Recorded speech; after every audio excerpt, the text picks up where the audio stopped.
आता काय पुढचा विचार तर मंत्रिपद पुढचं मिळणार, पुढचं काय करणार, मग त्याचं पण खायला काय करणार, हे विचार मला वाटतं ह्या ज्या काही गद्दार गँगमधून आलेले आहेत ते भयानक आहेत. आणि महाराष्ट्राची चित्र कधी असं नव्हतं आणि नसावं ही माझी ईश्वरचरणी प्रार्थना असेल.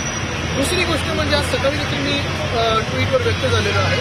काल परवाकडे भाजपने रस्त्याच्या घोटाळ्यावर, मी जे 2 वर्ष रस्ता घोटाळ्याबद्दल बोलत होतो, स्वतः आता त्याच्यात चौकशीची मागणी केली. म्हणजे मी जे बोलत होतो ते खरं ठरलेलं आहे. पण जर खरं ठरवायचं असेल आणि चौकशी अजून करायची असेल त्याच्यात, तर देवेंद्र फडणवीस साहेबांनी जे आता मुख्यमंत्री आहेत त्यांना सुरुवात जर स्वच्छ करायची असेल तर त्यासाठी एकनाथ शिंदे असतील, लोढा असतील किंवा केसरकर असतील, ज्यांनी लहान मुलांच्या युनिफॉर्ममध्ये पण अकार्यक्षमता दाखवली, अनियमितता दाखवली, ह्यांना बाहेर ठेवलं पाहिजे, तरच चौकशी फ्री अँड फेअर होऊ शकते.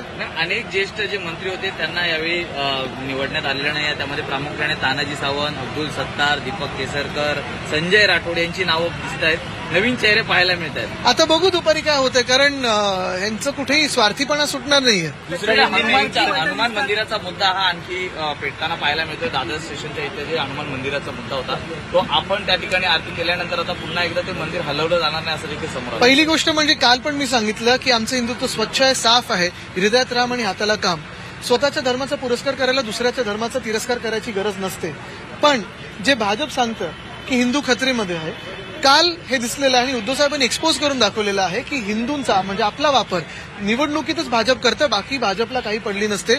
जास्तीत जास्त मंदिरं जी पाडली गेलेत, मग ती वाराणसीत असतील, कॉरिडॉरच्या नावाखालती असतील किंवा महाराष्ट्रात आता आपण पाहतोय हनुमानाचं मंदिर असेल, हे भाजपच्याच राज्यात होतं. तर भाजप जिथे जिथे तिथे खऱ्या अर्थाने हिंदू खतरे में. सर हिंदी में बता दें कि आज मंत्रिमंडल मैंडेट ईवीएम का मिला, मैंडेट इलेक्शन कमीशन का मिला, लेकिन कहीं भी सेलिब्रेशन नहीं दिखा, क्योंकि बीजेपी भी शौक में है, गद्दार गैंग भी शौक में है कि कैसे ये मैंडेट मिल चुका है. आगे जाके अगर आप देखें तो जो स्वार्थीपना था. आदित्य ठाकरे यांची आपण प्रतिक्रिया पाहिलेली आहे.